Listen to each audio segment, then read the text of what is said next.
Hey, peace and love, everybody. This is Brother Garfield. Usually I'm not live on a Saturday, but when my brother hit me up, my brother Frederick Hawthorne, Mr. Controversy himself, and he's a huge boxing fan. Now you're gonna put me out on a Saturday. You know you got the big fight with a Jamaican dude and Fury fighting. I want to see my Jamaican brother put at least a good effort in. Now I can't watch that. I got to do the interview. All right, but listen, the brother got a movie that's coming out, family. That's gonna be huge. I want y'all to check this out, and then we're gonna talk about the lineup. The lineup in this brother got a movie that's coming out, fam. Hold on, let me mute this right here. All right.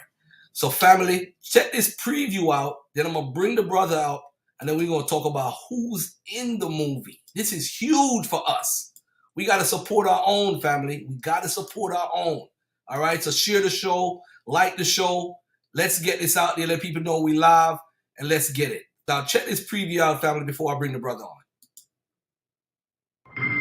You're watching America This Morning. America's number one. Time after time after time, we are watching murderers go free.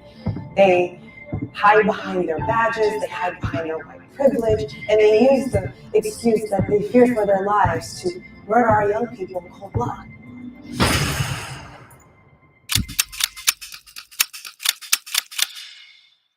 It's done.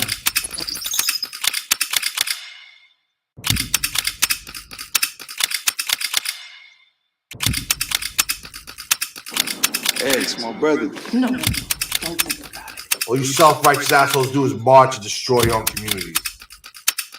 Killing me won't change a goddamn thing.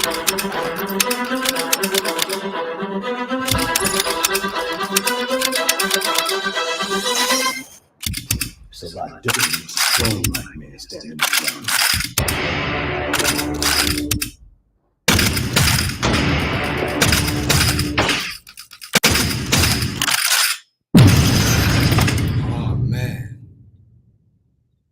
Oh man.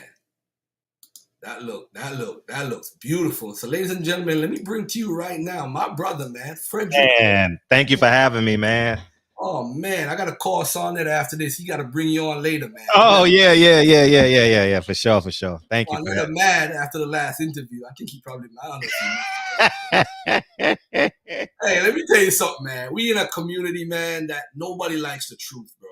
Yeah, we have a community that just loves to go along, to get along, and I'm going through a little thing right now with the conscious community. That's another subject, but it's just crazy right now. I do have the flyer up. Like, it's between me and you on the screen. I see it. Mm-hmm. Checks and balances. Now, one of the things when you sent me over some info on the movie, I looked at the lineup. I'm like, it says Checks and Balances starring Charleston White, Miss Parker from Friday. So Miss Parker, yeah, obviously she don't look no different, because I don't know them Hollywood actresses, man. They don't look like they age one day. For 50 years. Right. Looking at Angela Bassett and the sister from Baby Boy with Tyrese, they don't age. So I was excited to see what Miss Parker looked like, because she looked like a dime piece in Friday. So then we got Ro Brooks, Jasmine Hester. Then we have Ro Brooks from Tyler Perry's The Haves and the Have-Nots. Mm-hmm. Jasmine Hester from 911 and Blackish. Yep. Miss Parker, of course, from Friday. Then you have Charleston White, YouTube influencer, community activist. Okay. Then you have Liz Fontenot, who's Natalie from Tyler Perry's Bro. Yeah. And Jacob Berger from 50 Cent's Power. So you got some powerful people, man. Man, I wasn't playing with this, man. I'm telling you, this is the most important film you will probably ever watch with your son or daughter and grandparents. Mm-hmm. 2, you will laugh, cry, and be inspired. And this is the confidence that is required for us to be in this film, because we talk about it online. We pretend that we're about that life, but when push come to shove, all we do is march and hold up signs, right? All right. So I wanted to push back physically. No one wanted to follow me. So I say, you know what? I'm putting this in art, and I'm putting it in everybody's face. So all the black cowards out there, stay cowards. You know what I mean? If you are a coward, period, don't watch this film. And if you do watch it, you better watch it by yourself, because the people watching it with you gonna look at you sideways. You know what I mean? And we literally go get them. We literally go get them. Is it a story based on something that happened in real life that you could Yeah, say? yeah. Can you say what story it's about, or you can't really say?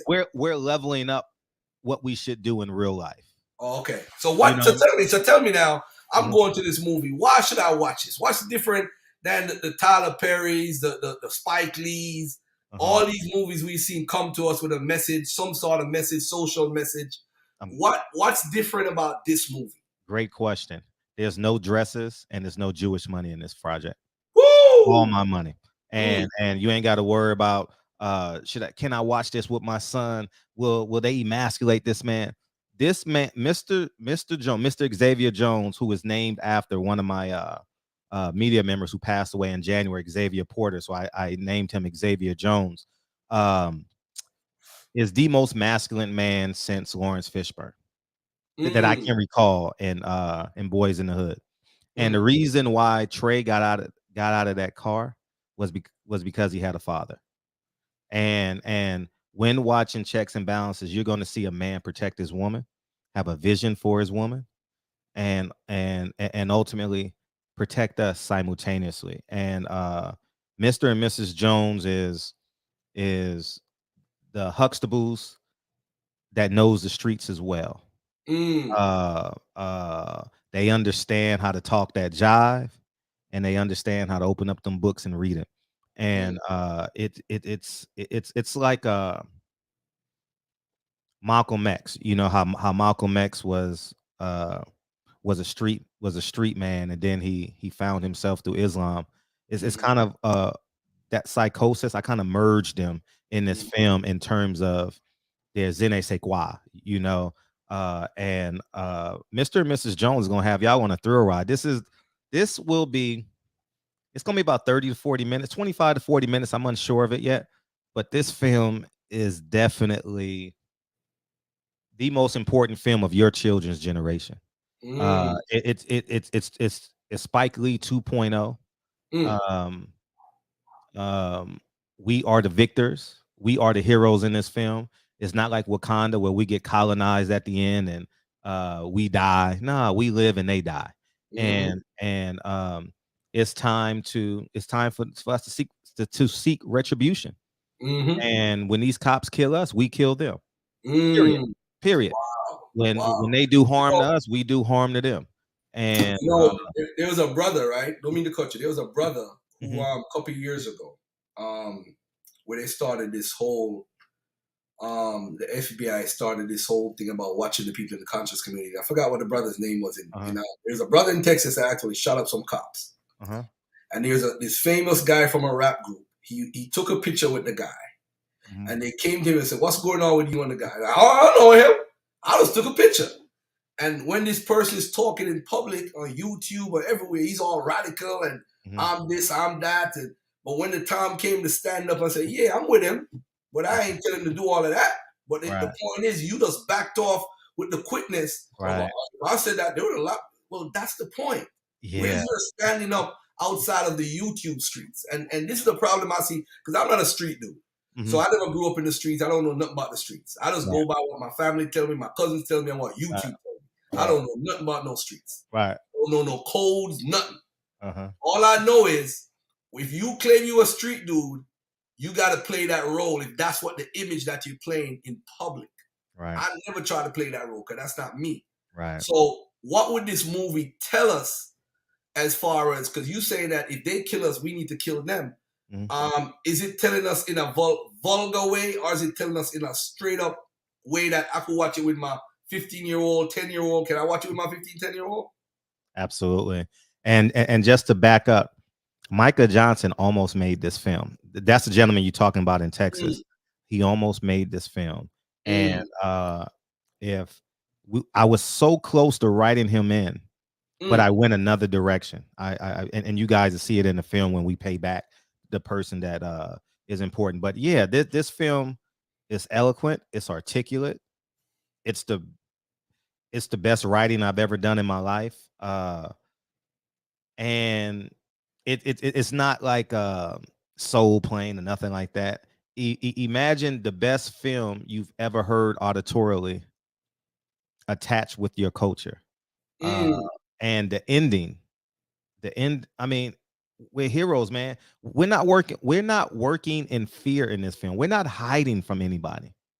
We're doing what we're supposed to do. And I can't wait for the world to see this. I can't wait for you to watch. I'm gonna send you a screener to watch it. Mhm. And we got to come back on and have a conversation about it.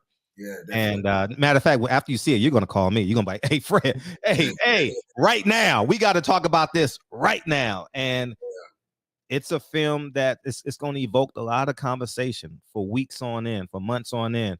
And I know when I did this project, I knew I would be on J. Edgar Hoover's hit list. If Mm. if this was 61, 62, 63, J. Edgar Hoover would be up my ante without a shadow of a doubt. And it's alkaline without ancestors. Check this out, brother Garth. I shot it February 20th, which is the day Frederick Douglass passed. I shot it February 21st, the day the Nation of Islam murdered Malcolm X, and I'm releasing it May 19th at the Birthday of exact time Malcolm X was born, 8:29 p.m. So Mm. so Mm. this is alkaline with us. I said the other day that Malcolm X would want to be an executive producer on this project. Nat Turner would play the lead on this project. Harriet Tubman would have wrote the script. You understand what I'm saying? And Martin Luther King of 1967 would have been all across America as one of my lead promoters on this project. And all these rappers talk, but they haven't invested equity to create something like this. You understand? Because you know why? They're getting other people's money. So they can talk it because it's a revenue stream. You Mhm. understand what I'm saying? Right, I'm right, not right, doing right. this for revenue stream or anything like that. I'm doing it to wake us up. Are you on the East Coast or the West Coast? I'm in Cali, Los Angeles. California. Mhm. Have you heard? I know you've seen the news lately about the guy they call Nature Boy.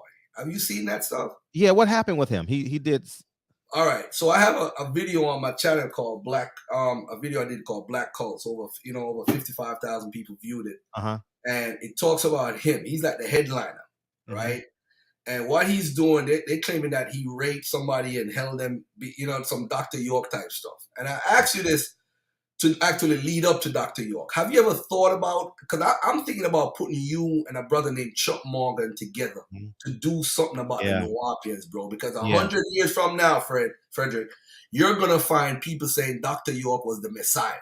So to counteract that, we Yeah. need to have it documented in a Yes. movie. I want to do it on all of them. Elijah Muhammad, Dr. York, all of them. You understand what I'm saying? Mhm. Like, yes, would love to. Can't wait. Excited. Team me up because I actually have it in my notes. I have a list of them. Mm-hmm.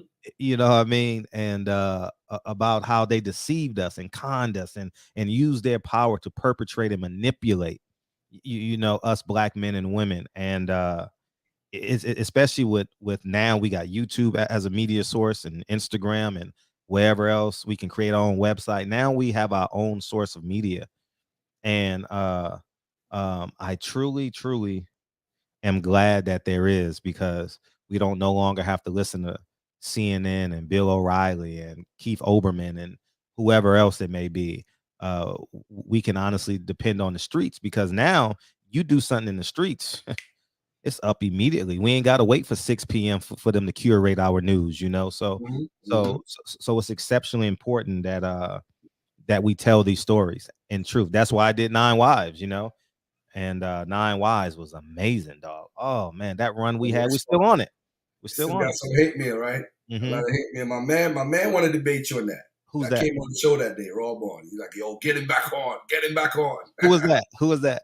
The brother that came on. When you came Oh on yeah, my I show, I remember. he's like, yo, you got to get him on, man. We got to beat him up, man. Got to beat him up. Yeah. Sometimes, I was in processing with the Nation of Islam. Mhm. There was a time when you couldn't say nothing about Farrakhan to me.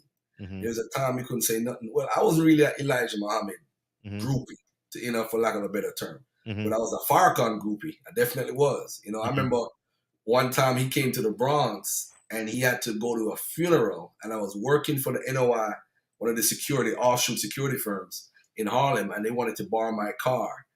In my car at the time, I was in love with Khalid Abdul Muhammad, right? And he had this speech he made at NYU with a hip hop beat behind it that everybody used to love.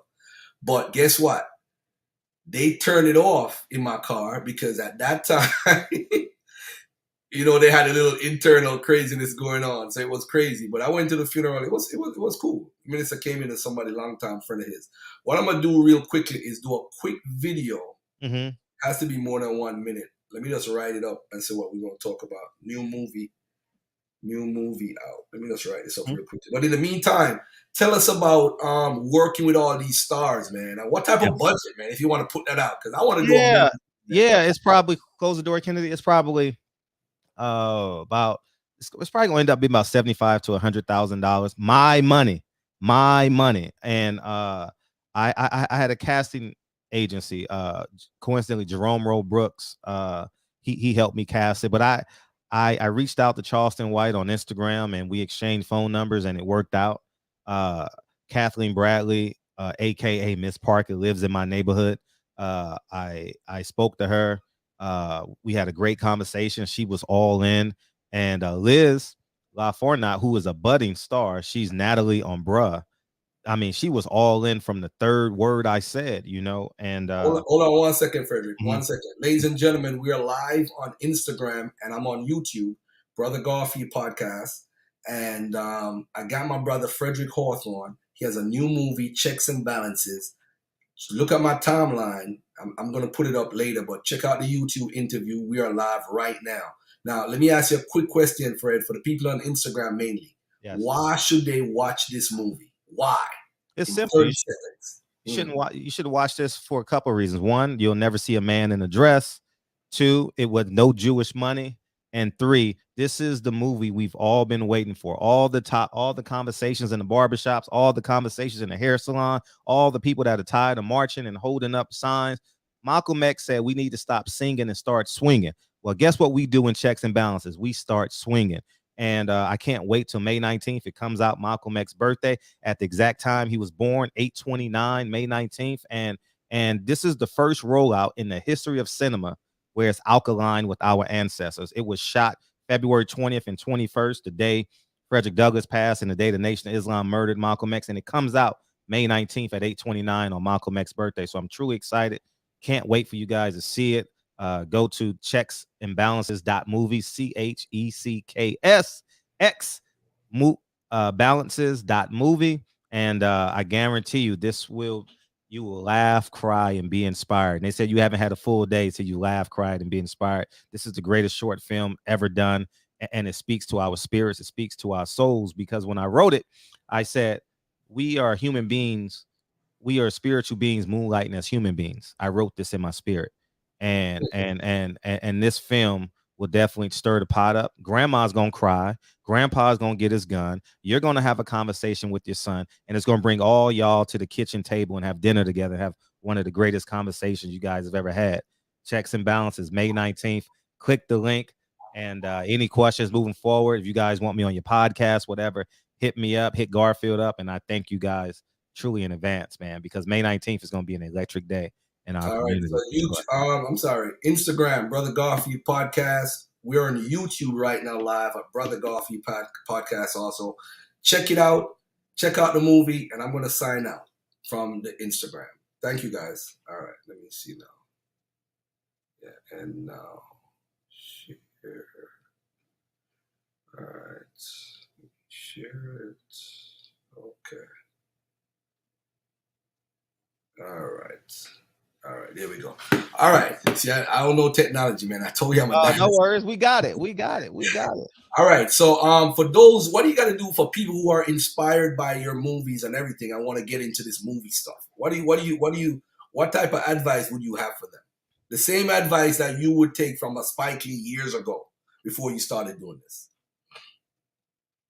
Do it yourself. Stop waiting on the pie in the sky. Write it, script it. Cast it, save your money. it's really easy to do a film, but it takes 100% of yourself. You know, if you want to do it the right way, like this film is shot well, it's shot with the best camera in the world. It takes money. You know, if you want to cast like mine, it takes money. You know, and but you can do it yourself. YouTube University is the greatest college in the world. You know what I mean? If you don't know something, type it up. Type it up in YouTube, you know, and it's gonna pop right up and give you all the information. I started about 9 years ago, coincidentally, maybe a decade ago, and I was inspired by two men, Freeman Williams, who actually just passed today. I mean, this week. Rest in peace, Freeman Williams. He gave me my first. He gave me my first opportunity. Hold on, Freeman Williams. Which Freeman Williams? The basketball player. Oh, okay. The, Wow. the third all-time leading scorer in college, second all-time leading scorer in college basketball history behind Pistol Pete Maravich. And he graduated from a local high school here in Los Angeles. And he said, Fred, do my story. I did his story. And that was my first film. And it was acclaimed. It did well. And I kept on going, you know, and now here we are today in 2022. I'm not waiting on the pie in the sky. I'm not waiting for permission. I'm not waiting for acceptance. I'm not waiting to sit down with three other people that think they're smarter than me. I'm going to start this journey. I'm going to finish this journey. And I would suggest to people, go get it. Stop waiting. You know what I mean? Exchange those cheeseburgers and hamburgers for your purpose. And that's what I did. You know, this is an expensive project. You know, it's nothing cheap, you know, but I know it's important. I know this piece is important. My rollout is better than Hollywood's. You know, the trailer is exceptional. And I got a editor on staff. I got a designer on staff, and we literally rocking this thing out, man. And that's what I would tell people. Go, write it. Keep it alive. Every time you think of something, write it down. And we got notes in our iPhones and our Androids. You should never have an excuse not to write a script if you have aspirations to do it, because you got the notes in your phone. Whenever you get inspired, pull over, write it down. And 6 months later, you be like, wow, I'm ready to go. You know, and any questions you have, YouTube University, more often than not, has the answer, and it will help you navigate. And then you'll go on YouTube and stuff, and you're like, man, I need a great DP, director of photography, and it'll pop up, you know, because now you know what you're looking for, you know, and if it takes you 2 years, it takes you 2 years. But I'd rather be spending 2 years doing than 2 years dreaming, you know, and I think that's the key. We got to start doing. And this is my second film in 9 months, man. I'm not playing. I'm not playing no more. I'm not playing. Let me replay this trailer here. Somebody has to replay it. Fasten your seatbelts.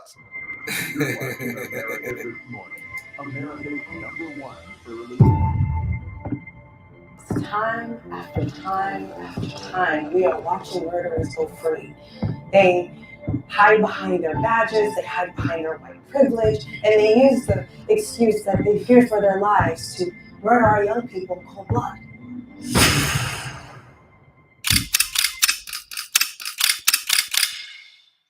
It's done.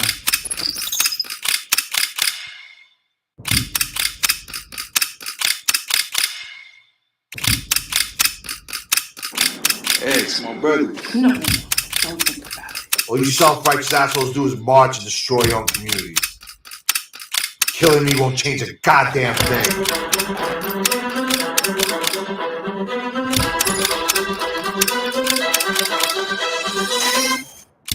It's a lot different than a strong black man standing in front of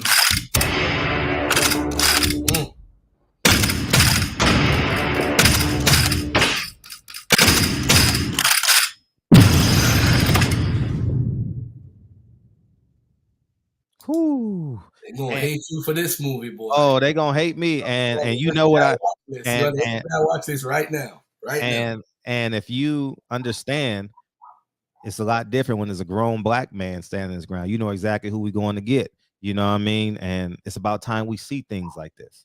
You know what I mean? Like you watch basketball, your son or daughter watch basketball, and LeBron James saw Michael Jordan and says, I can do this. You know, Denzel Washington saw Sidney Poitier and said, I can do this.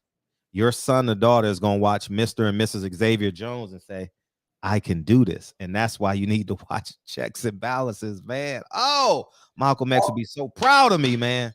Yeah. How can they see the movie? Simple enough. Go to checksandbalances.movie. It comes out May 19th. I suggest you go and pre-order. You know what I mean? Because May 19th, it's going to be thousands of people ordering the film, without a shadow of a doubt. Between the interviews and how big my YouTube platform is and the people in the film, I would suggest you go pre-order it now, so there's no hiccups. And just go pre-order it now. And it's $10 if you want. Got 72 hours. It's $14.99 to have forever. And this is something that it's like it's equity that should be passed down to generation to generation. You know, like the movie X, like a father and son always watches X. You know what I mean? It's one of these films, and it's very contemporary. The language is contemporary, and the fact that it's not no longer the poor righteous teachers. You know, I was raised in Harlem, born in the same hospital Malcolm X was pronounced dead in at 3:15. You know, February 21st. But at the end of the day, it ain't that narrative. Mr. and Mrs. Jones are full-fledged doctors. They're articulate. They're street savvy. They met in front of the Apollo in Harlem, USA. They met at 16 years old, you know, and made a pact to graduate from high school and go to Harlem. And go to Howard. Then they made another pact, become doctors and protect the community. So these are really wealthy, articulate people who are executing a plan that happens to take place nationwide. They planned this whole thing. Hey, I gotta ask you a question, right? Please. That has to do with your previous movie. Yeah. What do you think about the I think I heard that the guys were exonerated, the two guys. Yeah. What do you think? You know what I'm talking about, right? Yeah. What do you think about that? Johnson and 15 Norman, 15X Butler. I have mixed emotions about it. Norman Butler, especially because it's well documented that he wanted to kill Malcolm X. And I wish we would have sat down and interviewed him. Now he can't never speak on that because he's coming up on a civil suit, right? So he wants that money. And I think we should have. Bigger question is, why haven't Farrakhan been brought up for questioning? Why haven't the government brought Farrakhan in? Because after they murdered Malcolm X, they went right back to over the George Washington Bridge. And pay attention when you watch the movie, over George Washington Bridge, and went back to Moss 25 and celebrated. Yeah, and Farrakhan was there that day preaching. And the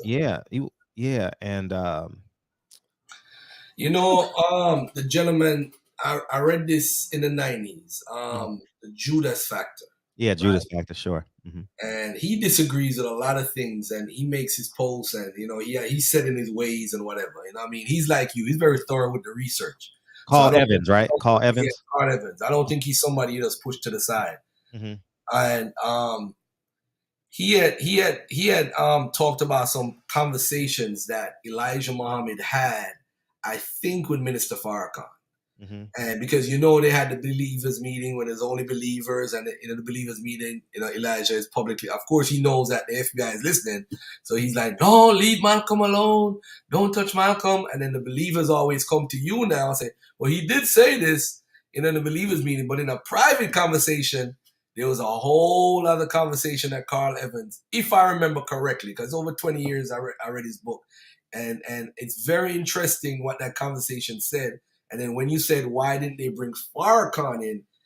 I don't know. I don't know if because there's this other angle with John Ali that he knew Tom J and met with him the night before. I don't know how true all of that is. Maybe because that's the angle they probably went with, that it was somebody within that's close to Elijah Muhammad who paid whatever. I don't know. Well, I'll say this. I spent the day with John Ali to do 9 Wives. Flew to Chicago on a covert operation, got in, got out. You know what I mean? Mm-hmm. Got in that morning, left, caught a red eye that night. Literally spent an entire day with the man. And I'm gonna tell you something I've never said before. I have the footage. Mm-hmm. He said we're at dinner at his favorite restaurant, The same restaurant that they took when who murdered Malcolm X. The same restaurant. I mean, what that Abdul Rahim did. Yeah, where they sat and had the same restaurant. And he said he told me over dinner, and he said he got comfortable. He says, you know, Malcolm wasn't gonna make it. And I said, So I said, I'm gonna put my phone here because I have it on my. And he said, yeah, Malcolm wasn't gonna make it. There's no way he would have made it. And he said, I have no remorse. No remorse. He says, why do people think Malcolm X is such a big deal? And he said, I don't understand it. I don't understand it. And you'll be able to hear it, but you got all this stuff in the kitchen going off and stuff like that because it was so spontaneous, you know. And but I have it. I 100% have it. It's and I'll be dropping that soon because I'm in between doing a full-fledged documentary or just releasing it a la carte. You know what I mean? So I'm stuck in between there. And but I 100% have it. I want to sustain my credibility in this space. And yeah, man, it's I have no doubt John Ali played a huge part in it. I have no doubt John Ali hated Malcolm X. I have a 2-hour interview with him. You can feel it. Was he an FBI? Was he actually an FBI agent? Here's what he told me. He said he interviewed with J. Edgar Hoover. He interviewed with J. Edgar Hoover, and he didn't go back. But here's what I believe. I'm using the term believe because I don't know for sure.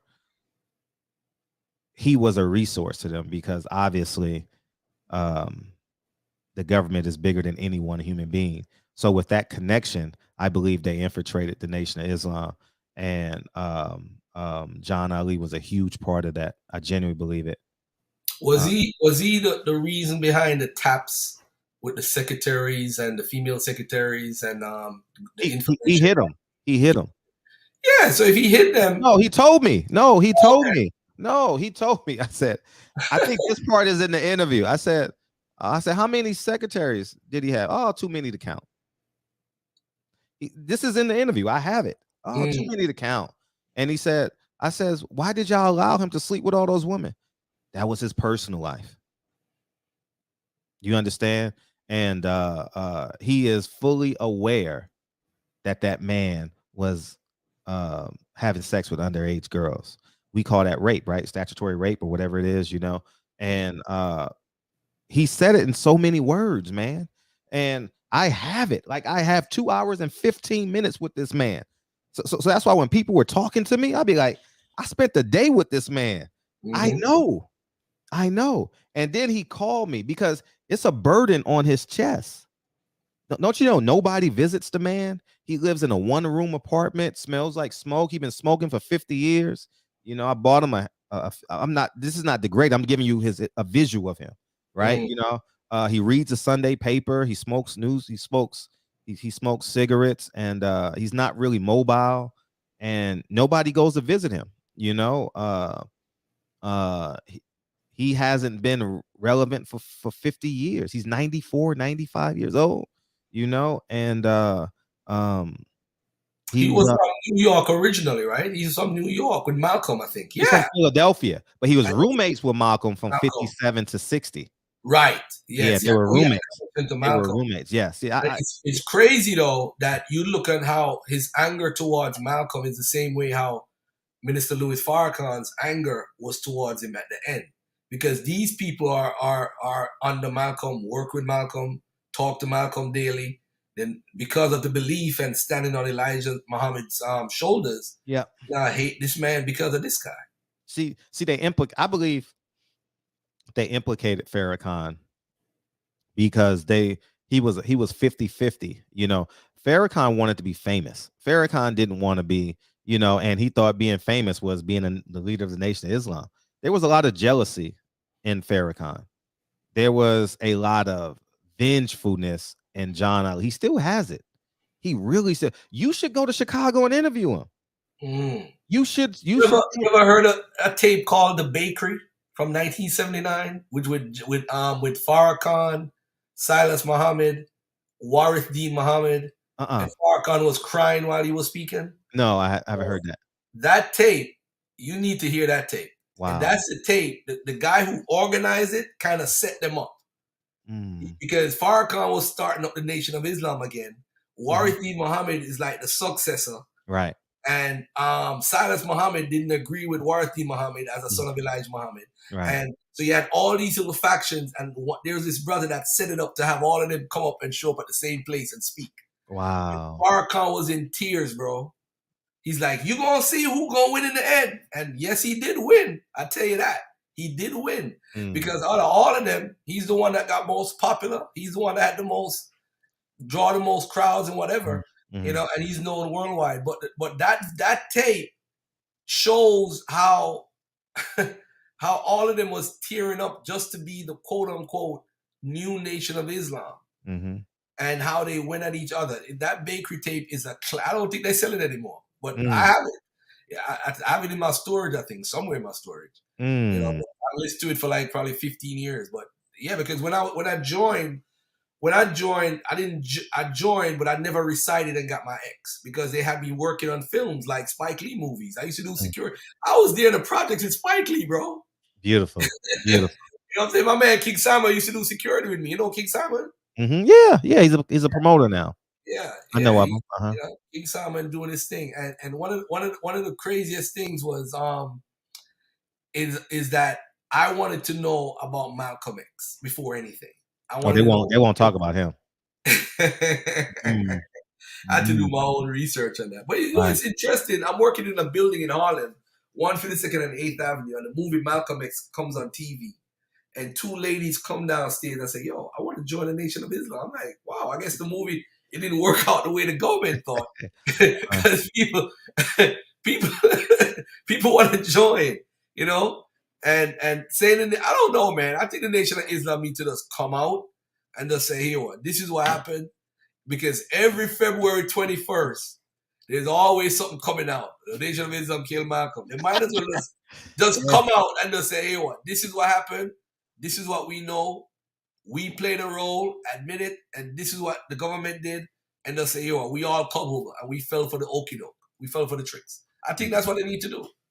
Because for every February 21st, because even this year, I'm like, I know last year the documentary came out on Netflix. Let me say, I'm like, this year, let's see what's going to happen. Because every year there's something. Right.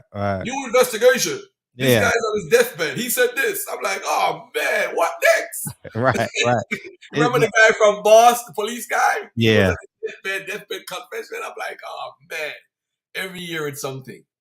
Yeah, I'm just excited for them to release the findings. You know, to release the transcripts, and it should be happening in the next 50 years, 40 years. You know, and I hope I'm here because I really, really want to read them. You know.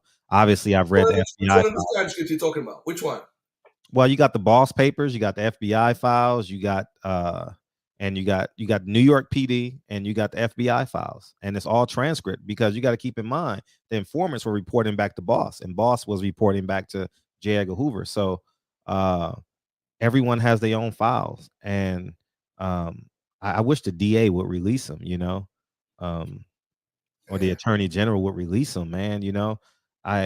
Whoever's the mayor of Harlem or Manhattan should really investigate that, man, because people need peace, you know, and it's a stain for all of us, you know, because he was for humanity, and I wish the world would have experienced Malcolm X 1963 on, you know, that man was the truth, you know. Elijah Muhammad blindsided him with half truths and a facade of religion, but when he woke up in 63, he would have grew an accelerated rate, and I think, and I know and believe that if he would have made it to the 80s, Muhammad Ali would be a different man. You know, Muhammad Ali betrayed him as well. You know, that goes without mention, but he really betrayed him. and he said it later on with his daughter. You know, he Yeah. said a lot of things that would come true. And I believe, because you got to keep in mind, Muhammad Ali never got back in the nation either. He was out for until he left, and then he went over to Wharf and what they call it, True Islam. And Yeah, that's another story for a whole yeah, that's a whole nother story, man. And I wish I could do that story, man. But in order to do that story, you got to redefine Muhammad Ali's persona in the world, and it's someone credible would have to do that, like someone that knows him, that knows both of them. But and it's just awful, man. 9 Wives created so many. Oh man, that shit ruffled a lot of feathers. And I don't give a fuck, man. Fuck them, and and I'm glad it did, because it's time. It's Right. time. It's totally time. And these lies that Farrakhan, it's like, was Farrakhan competing against Elijah Muhammad to have more women and babies than him? Like, for real? Like, it's it's it's it's it's Oh man, it's you going to get all this hate mail, man. I remember well, tell them to send it to 2004. me. You ain't saying it. Send it to me. They, Man, they don't they don't challenge the people when they go on ABC. You know what I mean? They always want to challenge the black media source and the black media man. You know what I mean? Because they want them government contracts. That's what they want. You know what I mean? They want that money. How the hell you have a 1,000,000-man march in the capital? Come on, man. You say you a nation within a nation. Man, give me your money from the government and from the people. You know what I mean? That's what it was about. He wanted power. It's simple. He wanted power. Nation of Islam still doesn't have a water source, still don't have a hospital. You know what I mean? Don't even have a cemetery, don't even have a farm. They had a farm, but I mean, it's we just fall for the okey doke so many times. And when you know better, you got to do better. And I'm 44 years old, and I too was quiet for Farrakhan for a long time. I pretended to like him, for a long time, because I was like, man, I don't want to upset nobody. I got to my 40th birthday and I said, fuck them all. Fuck 'em. he said, You know what I mean? Fuck them all. You know what I mean? Because I I grew up in ain't Harlem. gonna go that far, but No. I'll say this though. Let me say this. Hmm. I will say that a lot of folks are upset about the whole Malcolm thing. Right. I think until they come out fully about that, there's always been this cloud over the legacy. Hmm. Because if you look into it, the Million Man March was a very good symbolic demonstration, but the issue is not getting people to march, because that's our history. We love marching. Hmm. Remember what you said in the movie? Your movie says it. Checks and balances. We love marching, Yeah. but when it comes to action, there's nobody to be found. I was at we used to meet at the Slave Theater every Wednesday, right, in Brooklyn. That's where all the elders used to be. Dr. Ben, Dr. Clark, Asa Hilliard. I mean, all the greats. Hmm. And they moved from there to a church, and sometimes they used to meet in Harlem, I think. And I remember Dr. Khaled, they had killed the cops in New York had killed somebody. And Dr. Khaled got up in the audience and said, listen, man, I need 3 black men to each cop. So every black man put up their hand. And again, I'm not no street dude. I did put up my hand though, right? Mm-hmm. And when Khaled said to meet up in Harlem, it was like around 8 people that showed up. 8 people that showed up, bro. And you see, we all love the rah-rah. It sounds good, but when it's time for action, ain't nobody there, bro. Yeah, and that's why people listen. Farrakhan ain't nothing but a Sunday preacher. That's all he is, man. People equate him to like the closest thing to God. No, he's just a Sunday preacher. Who has he? What dent has he really truly made historically? No dents. None. All they do is march. Like, man, come on, man. Like, it's sad. He lives in an 18-room mansion, and you got young men in my community selling bean pies. man, come on, man. I sit back and I see it from a pragmatic space. They say he's the most fearless black man in America. Well, what have you fought? What have you fought? You just go around giving speeches and collecting money. It sounds beautiful, and we got to get out of that space of symbolism and hope. Farrakhan, Obama, symbolism of hope. Mm-hmm. Obama could have turned this place upside down, man. Nothing stopped him. His second term, he could have flipped America upside down, man. He had a chance in the first term, but he wanted to make it to a second term when the Democrats were. That's what I mean. That's why I say the second term. They were in a full control. They passed the Insurance Act, whatever, and he didn't do what he had to do. I mean, it's what do you think about reparations, by the way, before we get out of here? I'm for it. I'm for it. Checks and balances is reparations, and Mr. Xavier Jones has reparations on his sweater. Checks and balances is reparations. I'm all for reparations, man, and I think it should be through perpetuity. You know, America is going to be here forever, so why shouldn't our benefits be forever? You know, and but it can't happen if we don't have the mindset and work in the spirit like checks and balances. Hey, so this person just made a comment. Farrakhan has been an agent since the beginning. I don't think he's an agent. I really don't. Because you know what it is? As the brother said, look at Farrakhan as a preacher that's just more popular than a regular church pastor. That's how you look. I would look at him. But I would say this, though. If the members of the Nation of Islam would follow through with what he's saying, it would be a different conversation. I think what happened is with all these groups where we have this messianic complex, this Messiah complex. Oh, Messiah complex. Big time. I mean, I would go to Chicago every year for Savior's Day, and they'd be like, go ahead, Holy Apostle. Go ahead. I'm like, huh? Holy Apostle? Oh, he's like Paul. So I'm saying you're worshiping the man instead of doing work. And that's what we fall into as a people, not only in America, but in Jamaica, when you had Bedwood, when you had, these Rastafarians saying they are Haile Selassie now, the teacher and reincarnate. It's in every culture. And what happened is we start worshiping these men, thinking of them like they're some Messiah. But Messiah to do what?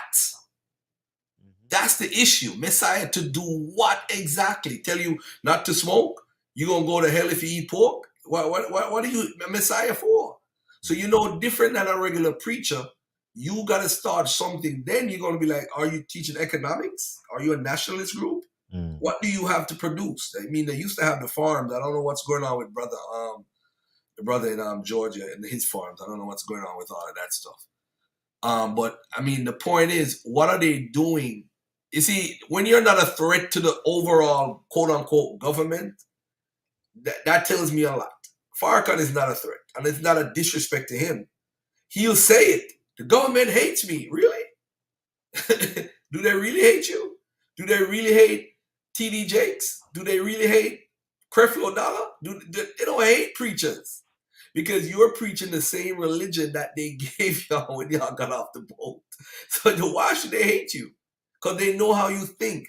This is why the guy Micah Johnson was so, it hit them sideways. They're like, they got this guy. He don't follow the Christianity. He don't follow no Islam.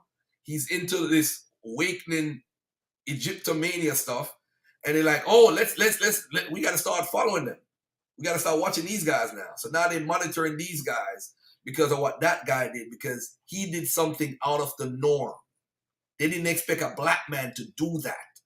So now they're like, we got to watch these groups. And then these Kemetic groups, we're going to put them on a list. ADL put them on a list. Let's go. Yeah. And that's just what it is. So when people talk about fearing someone, you fear a Micah Johnson and the people that would think like a Micah Johnson, because he's going out there shooting people. He's not sitting down saying, I'm taking the crap no more. I'm going to make a dent. And he really did make a dent because he changed the whole FBI mindset. They had to put a memo out about this, about the what they call the movements. They call him not radical. I forgot what they call him. American extremists or something. Extremists, yeah, sure. black extremists or whatever. Yeah. So that's somebody that they fear and a mindset because it's not under the cloak of the Abrahamic faith. And I don't think a lot of people look at it that way. Mm-hmm. No, you're absolutely right. And see, Farrakhan tricked the people, man. In public, he says the government hates me. He goes to his mailbox and says the government loves me. You know what I mean? Like it's so retarded, man. And so he's getting checks from the government, man. You know what I mean? Like it's and people hate the truth, man. You know what I mean? It's well documented, man. And all this takes is a 30-second Google search. That's it. Man, the amount of money they got for the AIDS research, they tricked it. You know how many people died drinking milk and thinking, oh my gosh, man. Y'all gotta go back to the 80s, man. See, you were around in the 80s when they told the people if you drink the milk and you'll be cured of AIDS, and all the and the Nation of Islam was reaping in all those security contracts and all those I used to work on something. See? Yeah. Millions of dollars, man. Millions of dollars, man. And it's just sad, man. And checks and balances, man, is gonna revitalize us, man. And I can't wait for the responses from the people, man. And they're gonna want a part 2. And guess what? I hope you do. And me and you, we gotta hook up, man. We gotta hook up because we gotta do a movie about. I know you say you're interested in doing something about Dr. York, probably Elijah Muhammad, his roots, and Double D Farad, Noble Drew Ali, that's another name. Yep. Wentworth and Ford with the Hebrew Israelites, Cherry and them guys. That's Crowdy. So there's a lot of work to be done, man. A lot of work. I'm definitely down. And you know what I thought about? If every group did like what the Black Panther Party did as far as programs, I could rock with that. I could definitely rock with that. There's a sister also that I know very well. Her daughter died. It was all over the news. It was in Mount Vernon. She got stabbed trying to protect her friend. She was an honor roll student, captain of her cheerleading team, wasn't a warmonger, nothing. She got stabbed trying to hold a girl back from stabbing her friend. Girl stabbed her in her heart. She pretty much died instantly. And the cops was right there in Mount Vernon. The cops was right there. These young kids growing up don't even respect authority to say, you know what, the cops is here. This girl is making videos before she did it with the knife, playing some crazy hip-hop song about stabbing somebody. Then after she did it, she made another video, bro, with the same knife she stabbed the girl with. Then her lawyer said, oh, you don't know the whole story. It was self-defense. Self-defense. What? Right. What are you talking about? Right. So shout out to Sister Kayla Green, by the way, man. I hope she rests in peace. Her funeral is like the end of the month, but the whole community has come out in support. I've never seen so much people in my life for somebody dying. And I hope one day, I mean, I'm gonna tell you that, I'm gonna send you that story. Maybe you need to make a film so people could reflect on what's going on, because our youth, they're not religious no more, bro. Sometimes I used to care that they go to church. Now they don't even go to church. They have some morality or something, or some fear of God. You're like, oh, maybe, but these kids, they don't care, bro. They're not the same. Grandma's 35 and twerking. You know what I mean? She doing a twerk challenge right now on Instagram. You know what I mean? She doing a deep throat competition right now on TikTok. TikTok, for real. You know what I mean? It's just, we lose track of integrity. People think like the hood, the trap, like they got us upside down. We have our own self upside down. We think being in the hood and the trap is a stamp of validation. No, having a space where your family is safe is the validation. Oh, I was on the hood. I got more hood cred than you. Oh, when I was younger, I knew Bumpy Johnson. Oh, when I was younger, I knew Alpo. Oh, man, come on. Like, I don't understand. You know what I mean? Like, I don't get it. Don't you know, in Harlem, you're literally walking on the same exact concrete as the greatest black man of the 20th century. And you rather celebrate Alpo? Bumpy Johnson? Make it make sense. Malcolm X is the most prolific the most fearless black man of the 20th century, I believe.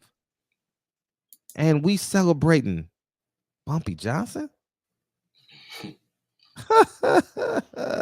and we putting it in rap songs.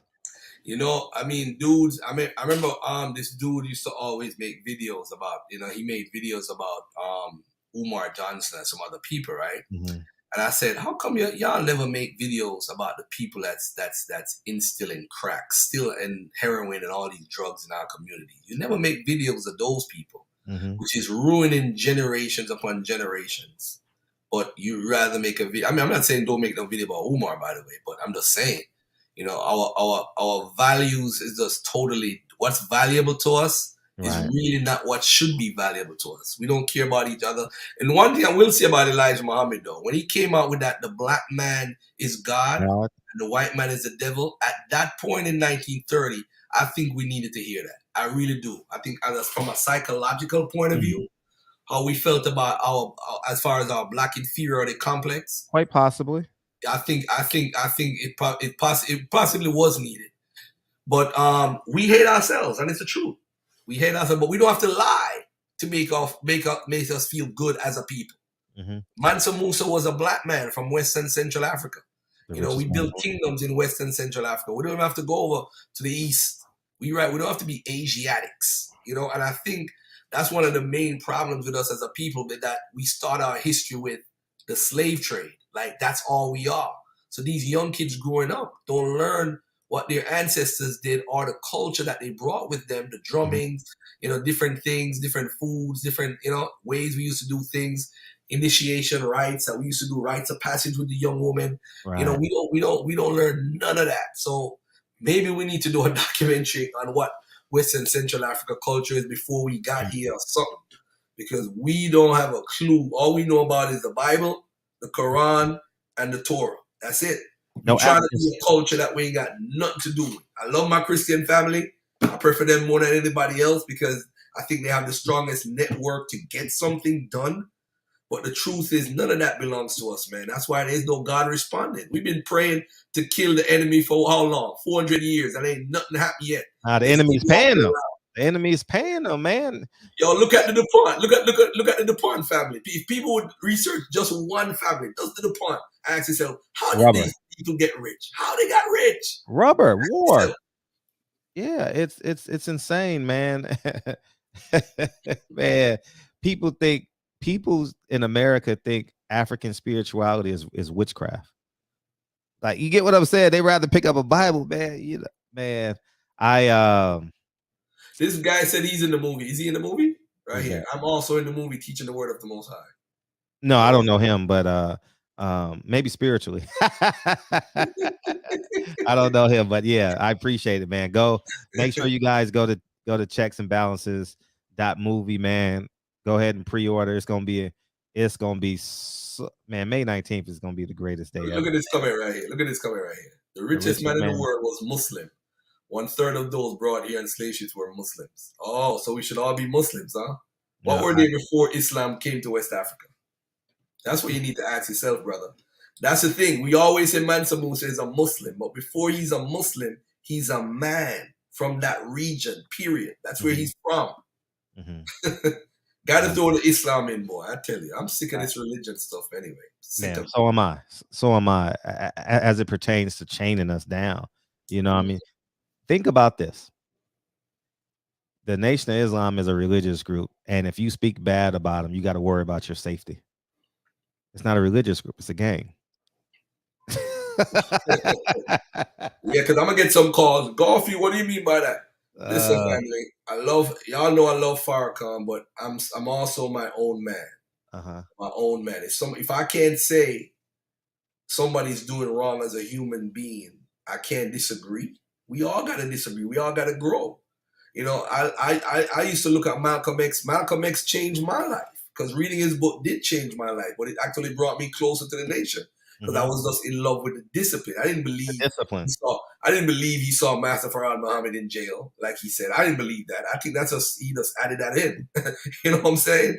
Just to spice it up.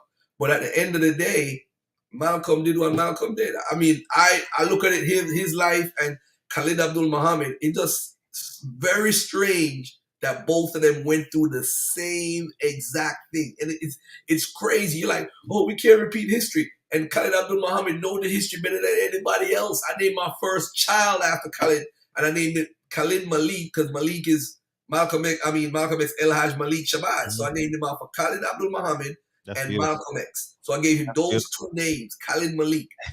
They're the same. They're the same people. Yeah, and you know why that's even more profound? They're buried about 2 football fields apart from each other in Ferncliff. Yeah, and I go visit them. So the fact that they're buried in the same cemetery, about that's 2, in Valhalla, right? it's right here right on top of Mount Vernon, Ferncliff Cemetery. Okay. Malcolm X is buried there. James Baldwin. Yeah, that's where he said he wanted to be buried anyway. Yeah. Say it again, please. I think that's where Khalid said he wanted to be buried if he died. Yeah, so he is buried about 2 football fields away from Malcolm. And but the fact that they're in the same cemetery speaks volumes about the Nation of Islam, man. So if you go from that perspective, you know, you made the same mistake twice, and you know the history. Farrakhan was deep in it. Yeah. And Khalid was deep in it too, because Khalid joined from in the 60s. He knew the history. And he was begging. He was begging to come back. He would say he was following the man everywhere, man. My teacher, you know, and that's the problem that the one reservation I have about Malcolm is you put your faith in a man. You know, he had a Messiah complex. And that held him back, I think 2 years, 3 years longer than he was supposed to. Because remember when you originally heard from Warith was like 62, right? 62 or 62, 63 at 62 or 63. 63 at Savior's Day, February Savior's Day. And but when the gentleman was murdered out here at Mosque 27, Malcolm X wanted to get revenge. Ronald Stokes, you know, and Elijah said, not so fast. And 1962, that put Malcolm should have stepped out then, you know, but it's you got to cathartically work your way through that, you know, especially when you believe someone is the second coming of God, you know, and that's why the Nation of Islam will forever, for 2 reasons, will forever prey upon men in prison. One, it's the lowest common denominator in our community. And 2, they get government contracts to go in and teach. So they want Black men to have this false sense of being, this false sense of God, to keep them there. They want impotent Black men in America. They don't want them being lawyers and doctors and challenging status quo. They don't want that, you know, and that's why. You mean to tell me in 50 years, 70, what was it, early 80s he started, so late 70s he was planning it. There's no politicians, I'm talking about on a macro level. There's no politicians, there's no doctors, there's no NBA players, there's no NFL players that's saying, I am a proud Nation of Islam member. Where they do that at? Yeah. Hey, it's fine. It might sound funny to a few people, but I mean, you know, it is what it is, man. It's just a reality. Yeah, there's no growth. The only person growing is the man that lives in that mansion in Chicago and in Phoenix. He hides his women in Phoenix, you know. And I'm just curious, Will, because see, the other way around, Clara Muhammad passed in 72, right? Women usually talk. Men die with the secrets. So now we have the other way around where Mrs. Farrakhan is looks like she's gonna outlive Farrakhan, right? Will she talk? Will she succumb to the pressure? Integrity, you know, because Elijah was taken to the grave, man. He was being honored by, you know, he had a private jet. He had women everywhere going to Mexico. He was having a great time. He was a player, you know what I mean? And he was being honored by the government because they got what they wanted out of him. And but I'm real curious. Will she start talking? Because they're gonna have to go to court. It ain't, these kids ain't gonna hold up. These kids ain't going down quietly. So we gonna see, man. It's very interesting to see how it's gonna play out because he called it the swan song. I didn't. I'm just if I call something the swan song, that means it's it, right? So um um Oh he man. believes he's in his final days. And I'm not gonna sit here and play God. I'm not saying I want the man dead. I'm not gonna shed a tear, but I'm not saying I don't want him dead. But I want him dead, excuse me. So whenever Allah or no, excuse me, whenever Farad Muhammad decides to take him to paradise, Mm. will his family talk? And I'm talking about the kids that he didn't take care of. Will they talk? Because they're gonna want a piece of that pie. You know what I mean? They definitely gonna want a piece of that pie. Same thing with Elijah Muhammad. They want that money, man. Shit. It ain't going down quietly. We gonna see it's gonna play out. 2004, I heard the whole story about. It was shocking, very shocking at the time. But Tell I the mean, people the story. I know the story because I heard a piece of somebody. the It audio. was in a believers meeting. Yeah. A brother stood up. Were you there? Were you there? No, Okay, go ahead. But go ahead. no. And he stood up and he said he asked a question: is it true that you have more than one wife? And he never answered the question at the time. The brothers got on him for asking the question. Mm-hmm. So they wanted to probably beat up the brother or whatever. But he actually had a believers meeting and he admitted it. Yeah, He admitted it. He admitted it. that's true. And yeah, it's all true. And someone I didn't watch the 4-hour presentation, but did you watch? Did you listen to the Swan song? I didn't listen to it, man. I'm not spending. But they also said, and if someone has it, please timestamp it for me.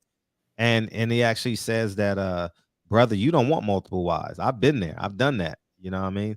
But he's preparing his eulogy. Wives. You see what I'm saying? They ain't your wives. How are they wives and you ain't never told us? Oh, Wesley Muhammad about to come out and say, you lie. Wesley Muhammad getting a check from a white man. Man, he a professor. Man, be a professor, man. He's such a fraud, man. Wesley Oh, Muhammad is the biggest fraud ever, man. You oh, talk, man, I mean, the Nation of Islam ain't feeding him. He had to go get a job at the college, and he's oh, bragging about it. He bragging about it. which college is he teaching at? Somewhere up north. It was on his page one time when he and I was going back and forth. And I'm like, how are you bragging about? You got the University of Islam, but you bragging about working at a predominantly white institution, a PW. I said, man, but they'll find something. They'll find something for it, though. You know, brother Garth. They'll find something for it. Oh man, I tell you. I have so much stories, man. Oh man. But with every good comes, everything has good and bad in it. You know what I'm saying? Yes, So all I'm absolutely. gonna say to everybody, man, I always tell people, if you want to start your own religion, just start it for you and only you. But the minute you start thinking you want followers, you're starting a cult. And I think all these groups, even if you want to claim Kemet, whatever group you want to claim, Islam, Christianity, as long as you're looking for followers, that's a cult. It's a cult. Right. Now, if it becomes a crazy cult, and like a Jim Jones or the Mormons and Right. Dr. York Wow. or Nature Boy, then we have a serious problem. Now, Right. the issue is, I always tell people, if I have an altar in my house and I want to sacrifice cats in the name of Garfield, that works for me. I get all the blessings from whichever God you believe in when I sacrifice cats in the name of Garfield. No pun intended. Okay? Mm-hmm. So at the end of the day, should you do it? No, that's for me. That's my own thing. Don't follow me now and start no religion, Garfieldism. You know what I'm saying? Do your own thing. You wanna worship vitamin water. Vitamin water. You want to be your God. That's up to you. Right. Maybe you get $1 million. You might win the lotto in 3 days. And you say, hey, my vitamin water God did it. Does that mean everybody should follow your believe in your vitamin water God? No, that's your God. Keep it to yourself. Two people should never believe in the same thing, in my opinion. You shouldn't. You know what I'm saying? And I hate when people say, I'm going to pray for you. And I remember Farrakhan said this one day. He said, pray for your damn self. You mean say your prayer going to go to God quicker than mine? or and he said God might have you on call block. So I don't want you to pray for me. He basically just told on himself too. You get what I'm saying? He like, hold up, if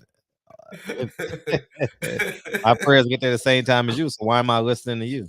Oh You know? man, I tell Yeah, you. man. But I mean, we love our black people, but for Yeah. years we've just fell for the okie doke. We didn't know who we are coming off the slave ships. We gravitated to Christianity because it opened up doors for us. Shout out to Booker T. Washington. You did mad good work. Shout out to W.E.B. Du Bois. Shout out to Delaney. Shout out to Sylvester Williams, who had the first Pan-African conference. Shout out to all the people, David Walker, Nat Turner. Shout out to the brother, his name slipped me right now. He wanted to start a revolution before the guy did the thing in Boston. What's the guy name in Boston that did the Boston Tea Party? What's the name of that guy? I forgot his name. But before he did that, when he did that, there was a group of black men that pooled together, over 100,000 black men that were going to actually go at war with the government. And you know what? That's what you should do a movie on. I don't think a lot of people know about that story, or even Henry Box Jones. Is his name Henry Box Jones? He put himself in a box and mailed himself to Pennsylvania. People don't know these stories on everyday life talking, but that story about that revolution, the dude in Boston stopped it when he did the whole Boston Tea Party thing or whatever. He messed it up for what they were trying. These guys had their own Masonic or sons and daughters of this and whatever group they had, secret society, whatever, and they were planning secretly, and they had the numbers, man. They were going to take down the government. At that point, who knows what would have happened after that? Who knows what would have happened? You know, where would we have stand?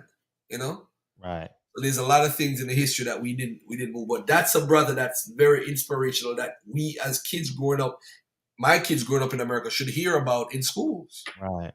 You know, we always hear stories how revolts happen and they kill the revolters. You know, they don't talk about the stories in with the what do you call them, the Seminoles and all these Africans that mix with them when they won those wars. They don't talk about those wars a lot. They only talk about the wars when Nat Turner got killed, Denmark Vesey got killed, David Walker got killed, everybody got killed. And you talked about it at the beginning of the interview. It's always about somebody getting killed, but we not stepping up and doing what we supposed to do. Right. So I'm glad your movie's out, man. Send me the link. Let me check it out. I'm not going to share it, of course. And when it's done, it'll be done probably May 10th through 15th, somewhere in there. So I'll definitely send you the screener, and we're going to have a great conversation about it. Oh, I can't wait for you to watch it, dog. Oh, I can't wait. I can't wait. Oh, man. I'll definitely give you a screener. Well, we need to I'm gonna bring you back when that comes on, but I want us to have a conversation, a frank conversation about Malcolm X one day. Like steps. Yeah. What do you think Malcolm X should have done? I mean, we'd probably do it around his birthday, around that time. Yeah, for sure. Yeah. I cry about that sometimes, you know, because he had the power to do it. Maya Angelou told him, "Don't go back." You know, you're walking towards your death. To the Nation of Islam, or towards what? To America. Remember, they met in Africa. Africa, she told him, "Don't go back." You know, I cry about that sometimes because he knew he was going to die. You know, and Yusuf Shaw. Did you talk to John Ali about Yusuf Shaw? That's what slipped my mind when he was talking about it. Did I talk to who? John Ali about Yusuf Shaw. Yeah, man, I talk about all that. He's a piece of shit. Yeah. Piece of shit. Pork eating piece of shit. That's what he is, you know. Oh, man. What a disgusting man he was. Mm-mm-mm. I mean, I'm willing to bet the people that Farrakhan would probably call him a piece of shit. You know what I mean? Like, I mean, he just was a conniving little son of a gun, you know, but you know. It's amazing, man. That history is such a he has a mosque named after him in Mount Vernon. How crazy is that? Yeah, man. That's crazy. That's crazy, man. It's man, some of this stuff don't make sense, man. But I'm glad Warif D. Muhammad named 116th and X after Clara and Malcolm. Beautiful. That was a huge slap in the face. You know what I mean? Yeah, definitely was based on what he did, because he definitely wanted the power. So he's thinking, if I get rid of Malcolm, then I can raise up. Because the amount of time he came in and left and came in, I don't believe no double D Farad Muhammad. I don't believe none of that. And then he left and he come back when he think his father is gonna die, and he come back in, and You know, because everybody thought it was Farrakhan going to take over. You know, but Right. it's the same thing now with Farrakhan, because if Farrakhan, once he's gone, who is going to take over? He already set up this 12 committee, whatever that they're going to do. It's like a committee of different things or whatever, health and whatever. And but who is going to be the one to take over? If not, the family members are not going to let somebody outside the family do it. They're not going to do that. They're not going to do it. Not at all. Well, it's going to pretty much collapse when Farrakhan is done, because how are you going to accept a man who was a normal person yesterday and now is the leader today? Like, it's not realistic, man. All right, brother Garfield, you're the leader of the Nation of Islam tomorrow. Who's gonna go for that? Y'all could grow beards now. hey, we got a short outfit for y'all in the summertime. You know what I mean? With a short sleeve. You know what I mean? With a vest. Man. You know what I mean? If I'm the leader of the Nation of Islam, the first thing I would set up is a conflict resolution center in every community. That's the first thing I would set up. And have the brothers be peace, because that's what we used to do in the Coney Island projects. We was squashing beefs between dealers. Nah, man, we got people here, we here, let's just squash it. And I'm gonna tell you this: I was at I think I was at Phil Valentine's house, and this guy was beefing. He wanted to beat up everybody in the building, in the house, and they eventually called Farrakhan's son, who called his father, and that's how the dude got calmed down. When Farrakhan, he was shocked. He's like, I got Farrakhan on the phone. So he was in there saying, I'm gonna bring y'all can't talk about the leader like the minister like that. The dude just went off. And they ended up calling Mustafa calling his father. And he's like, Assalamu alaikum. You know, he answered the phone and he squashed the beef. Yeah. Farrakhan's been squashing beef for years. That's one thing I tell you though. Yeah, he got a legacy of that.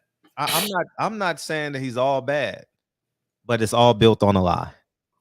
And, yeah, we know that. That's my gripe with all these teachings. They're all built on a lie, and it doesn't have a quote unquote end game for us. It's always us waiting. You know, you're gonna die and go to heaven. You're going to your riches is when you get all the riches when you die.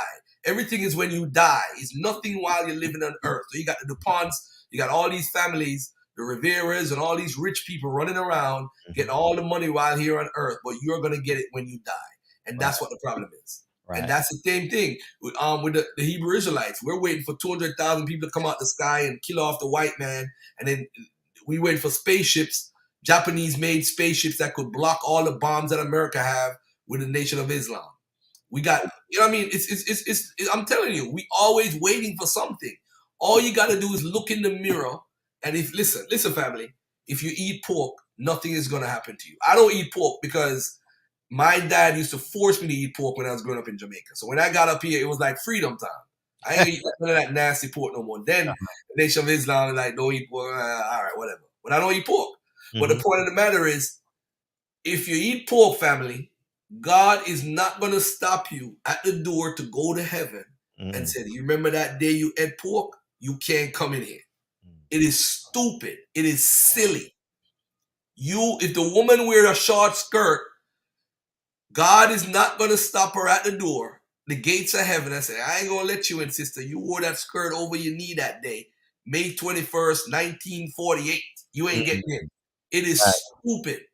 Facts. If you want, the only thing I'll tell anybody, if you're going to eat anything, don't eat too much of it. Because most of the food out here is garbage. Sure. If you're going to eat the food, eat a small amount, eat what you can, and don't eat too much of it. It's like sugar. Sugar is just not good for you. Point blank. White rice is just not good for you. White flour, as a Jamaican, white flour is just not good for you. White sugar, white flour, and white rice. Well, what most people eat. Just not too much of that is just not good for you. Period. So you could eat your turkey bacon and think that you're blessed because you switched the pork to turkey, but it don't make a difference. And this is what we got to look at. What we need to look at is how we treat one another. I treat you I remember Shirazad Ali had pointed out that how interracial marrying started with blacks and white. She said first it was with the churches. Certain churches started going with churches, and then he started interracial marriages and mixes. And she was trying to emphasize that things that we do, this is how it came about to be. But my whole thing is, if you, Frederick, if you marry a white woman, my brother, that's your personal choice. If you marry a Cuban woman, that's your personal choice. That might not be my choice. That don't mean I should condemn you or you going to hell because you married a woman outside of your race. We argue over some of the stupidest things possible. The whole reparations thing, I think the biggest the foolishness within that movement that I don't like is the political way of thinking of how to get it done. Right. Lobbying, how you get a lobbyist to work for you. Who do you need to finance you? You need to hook up with an Oprah or Magic Johnson and Puffy and say, listen, all this talking about voting is fine, but what are we getting back from them? They've been getting our votes all this time, and we're not going to stop voting for them because black folks, we stubborn. We love the same shit over and over and over. So we're going to keep voting for the Democrats. The issue is you got to get some lobbyists in point. I remember Al Gore in 1999 running for president. A white man said he endorsed reparations in front of Harlem, in front of all the black folks, and everybody out here. But when he went to another state and said it, I'm like, oh, he trying to lose the election. He actually said it in 2 states, New York and another state. So that was the closest I ever felt. He's been the closest I ever think we've been to reparations. Because I don't think, even if the House votes to have HR 40, the commission, I don't see the Senate voting for it. I really don't. I hope they do because I really do think black folks need reparations, a smart way of reparations, not just throw a bunch of money at black people. I don't see this government doing that. They might give them money, but I just don't see them doing it. Like say, hey, I'm gonna give everybody 100,000. No, I don't see them doing that. I don't see them do that. And I think we all our differences is caused mostly in this country based off our belief systems. Right. I don't like you because you Nuwapian. I don't like you because you Muslim. I don't like you because you Christian. I don't like you because you Jew. And we all think we got the right information. That's why I beat them up on my channel so much, because they so stupid, man. It's ridiculous, bro. Yeah, people are fighting. Oh, you said something about my book of Isaiah, man. You disrespecting my... Nah, bro, come on, man. We let this division... I was in a group called the Black African Holocaust Council, bro. Headed by a brother by the name of Eric Ture Muhammad, member of the Nation of Islam from the 1980s. His group had everybody in it. Jehovah Witness. People didn't even want to mingle with Jehovah Witnesses. We had a Jehovah Witness. We had a 5%er. We had a Nation of Islam. We had a Pentecostal. We had this one. We had Moors. We had everybody in there. That group. But I think the first conference they had Khalid Abdul Muhammad there. So they got all the attention in the world from the ADL. So the ADL put them as a hate group. I was a part of this hate group. I didn't even know it was a hate group when I joined. And so that's how I got exposed to all these things, because all these lectures at Slave Theater, they used to come there on Friday, go to Slave Theater on Wednesdays and come to our group on Fridays and speak. So that's how I got to learn about the conscious community and all this Kemet stuff and all this stuff. And the Nation of Islam, I mean, I was involved because I got kicked out of LaGuardia at the time because I played a Khalid Abdul Muhammad video saying 100 million blacks died in the slave trade. What is 6 million? So they got offended and kicked me off the campus. Let's get this Negro out of here. The Nation of Islam actually came and they represented me very well. They came and had campaigns and speeches, and they got me. I was able to go back to school the following semester, and that's how it got me in the Nation of Islam and all that stuff. All that stuff. And I started working. One thing though, they put me to work, boy, in the 90s. I was on Spike Lee. I'm like, Spike Lee? I'm hearing the Spike Lee movie. My brother like, Spike Lee, you know who Spike Lee is? I'm like, I just got off the boat. I don't know who Spike Lee is. Then they thought, all these different movies. Clockers, I'm in the Brooklyn Projects holding down Spike Lee, ready to take a bullet for Spike Lee. I'm like, wow. Thinking back in them days, boy, I tell you, that $10 an hour was nice. That $10 an hour was nice back in them days. $10, $12 an hour was nice, man. I was in the movies and working in projects, 152nd and 8th Avenue. Nation of Islam put me to work, man. I tell you that. They put Mhm. me to work. That's one thing I say about them. They put me to work, Mm. washing beefs. They did some good things, man. I can't say Mhm. no. Sure. I, Which churches do too. mhm. Which other mosques do, which everybody they're not doing anything extraordinary. What No is extraordinary is trying to build a nation structure. within a nation. Yeah, Go buy structure. an abandoned town. Go do something else where, hey, if you're chosen by God, He's gonna protect you. Get an abandoned town and He'll just put a shelter. Like the movie Independence Day. He put that force field around Uh-huh. it. So He protect you, you know? Man, true words spoken, man. And I always say when people always say, well, the Nation of Islam healed more black people than anything. I said, nah, Christianity did. If you base it off of that, Off the numbers. the Yeah. numbers are not comparable. If you're saying, uh, Well, you're true though, it's right. You're right. yeah, Nobody's gonna beat the church though. Nobody's yeah, gonna beat the church. no, you can't. No, you can't, man. The government got the churches on lock, man. You know what I mean? Give them exempt status, you know. It's it's a Anybody business, have man. any questions in the audience? Let me see if there's any questions. I'm Sure. gonna stay on for 5 more minutes and I'm out of here. Yeah, sure. In the meantime, man, go pre-order Checks and Balances, y'all. It's oh dog, the conversation online. Oh man, it's gonna be intense. I'm gonna get a standing ovation all across America in people's living rooms. I have no doubt about it, man. They gonna call me. Thank you, Frederick. I totally appreciate you doing this, man. Yeah, it's we got to be our own heroes, man. We got to stop killing our heroes, man. You know what I mean? We killing the Malcolm X's, the Khalid Muhammad's, you know. Nat Turner woke up and half the people, half the tribe that said they were in said, nah, I'm cool. You know, so um, you know, Harriet Tubman said she would have freed more slaves had they known they were slaves. And we got to wake up, you know, and we don't have to be underground. We could be on the overground railroad now, you know. For real, for real, for Yeah, real. you know, and Have I'm you been to Canada since you made the other movie before this one? yeah, I've been to Toronto. Yes. Mhm. It was like COVID police over there, right? Oh no, it was well before that. Well before that. I haven't been Oh, recently. I love Toronto though. I love I Toronto. got Yeah. so much family in there. Oh In yeah, Toronto. yeah, in Toronto because Jamaica's yeah, Yeah, Jamaica goes I there got a for. lot of. You know, they're supposed to. I heard. I don't know how true it is that they're supposed to be buying marijuana directly from Jamaica, which would be great for the country, not for the little man, Yeah, but great for the country. that'd be a great export business for them. You know, like Colombia got coffee. You know, that would be great. You know, to have that Jamaican tag on it would make it more feasible to North America, especially. You know, between Canada and America, for sure, for sure. Oh, in the next 10 years, ain't nobody gonna be selling weed. It's gonna be in the liquor store. Completely Yeah, put 'em. exactly. You gonna have the machine, the weed machine. I'm waiting to buy one. Once they start that, I'm gonna buy one. Oh Definitely. yeah, yeah, like an ATM, right? Yep, and they're gonna pay for it with Bitcoin. Yep. Facts. Yeah, man, Facts, that's crazy. facts. Which part of California are you, by the way? Los Angeles? Yes, Los Angeles. Why everybody in California I know live in Los Angeles, yo? What's It's, up with that?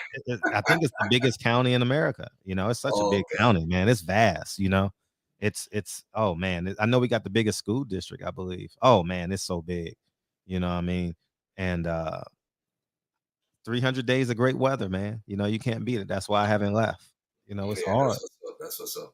All right, man. Hey, listen, family. It's we've been on for an hour and probably 30 minutes. I want to No, say thank again, you. please check out this movie. Go to checksandbalances.movie and check it out. This Oh brother is man. very, very, very, very, very, very interesting.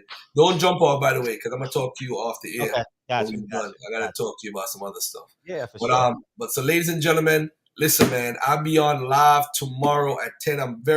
Actually under the weather. I have a sore throat for the last 4 days. I thought I had COVID. So I did Well, a COVID test yesterday, and it says I'm not, but I'm probably just have a regular cold because I don't right. have a fever or anything. I'm being my own doctor now because black folks we could be Go doctors. drink some ginger ale. In Jamaica, right? Anything you have, just drink this Cersei or herb tea. That's it. This solve everything, man. Let's drink this. Drink this. Oh man, I tell you, we're something else as a people. Barakatha al, what that Asiatic symbol? I don't know what that is. Malcolm X was a historical materialist that was working for the freedom of Africa. But you know, one of the things with Malcolm and Khalid, at the end of the day, they both were Muslims, though. They both were Muslims, and I'm like, okay. They say, oh, we don't follow the white man religion, but where y'all got it from? You know, so that was one of my issues. Are we gonna be Muslims now? And you know, but I mean, I don't know, man. Everybody ain't perfect, man. But all I know is we weren't ever gonna be free following the same religion we got off the boat. That's all. That's just how I feel. Facts. That religion, they know how you think, bro. If somebody knows how you think, they know what to expect from you. That's why, again, Mika Johnson was so important for the struggle, because it took them like, oh, they're not Christians no more. Black people are not becoming Christians anymore. The numbers are going down, down and down and down. So what are they joining? They're following African traditional religions. They're following Kemet. They're getting quote unquote woke now. So now that's kind of word for them. The black identity extremists. Yep. Weed for the market is making what is free and making it cost, required to serve the system to what was God given. What was God given? Okay. All right. Man. All right, man. When you going live again, Frederick? Tomorrow night. I'm be going live tomorrow night, man. What are you talking about tomorrow night? Checks and balances? Yeah, we're gonna talk about that too, and boxing and all that other good stuff. You know, we got to have. Who won the fight? I don't know. I'm not watching it. I'm not watching that fight. I'll just watch the highlights, you know, on Instagram or something like that. I know my best friend gonna text me and tell me who. Hopefully, Dillian White shows well, man. You know, I'm rooting for him, so hopefully. I hope he does well, but I know I'm saying I told my best friend Fury gonna win, man. He gonna win, man. Yeah, Fury. I'm not gonna choose the black man because he's black and Jamaican. I'm not gonna choose him. Yeah, I'm not doing that no more, man. I'm not doing that no more. The color thing, you don't win with the color thing no more, man. You're gonna lose. I'm telling you, you're gonna lose. Yeah. You know what? People got mad at me when I said Wilder lost the first fight. Mm-hmm. A lot of people, yeah, because we looking at it as color. He wanted to win because he's black. But Wilder was never a good boxer. What do you think about that comment? Do you look at him as a boxer? I mean, I thought Wilder had like something that you can't teach, man. You know, he had that right hand, and he got 10 defenses in a row. And the second and third fight he lost. I thought he won the first fight. I was there. I thought he won the first fight. I thought he won. I thought he beat him up, man. Yeah. Without them knockouts, it would have been a landslide. Yeah, but I think although he knocked the dude down, although he did actually win the fight because the count was messed up in the first and the third fight.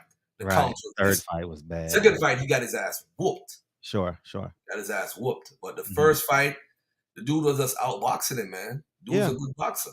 Right. You know? Let me see. Going back, God giveth. Stop following Hillary. It's not going down. Okay. All right, fine. All right, ladies and gentlemen, we out of here, man. Peace and love. Share the show. I'm going to share that on Facebook. I didn't have the time earlier. Thank you. Peace and love, family. Appreciate it. Peace.